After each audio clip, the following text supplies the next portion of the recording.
अस्सलाम वालेकुम नाज़रीन, हाईटेक न्यूज़ के खबरनामे में आपका खैर मकदम है। मैं हूं नेहा खान। नजर डालते हैं आज की अहम खबरों पर। आदिलाबाद जिले के बुध मंडल के धनूर गांव में जादू टोने के वाकयात ने सनसनी फैला दी।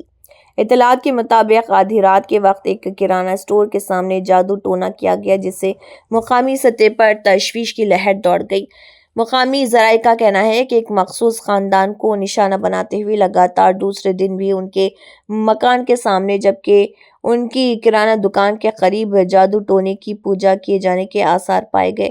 इन वाक़यात के बाद मुतासरा ख़ानदान के अफराद शदीद खौफ हिरास और ज़हनी दबाव का शिकार। देहातियों ने मुतालबा किया कि पुलिस इस मामले की संजीदगी से जांच करे और ऐसे गैर समाजी व अवाम परस्ताना हरकत अंजाम देने वालों के खिलाफ सख्त कार्रवाई अमल में लाए, ताकि गांव में अमन व अमान की फिजा बहाल हो सके।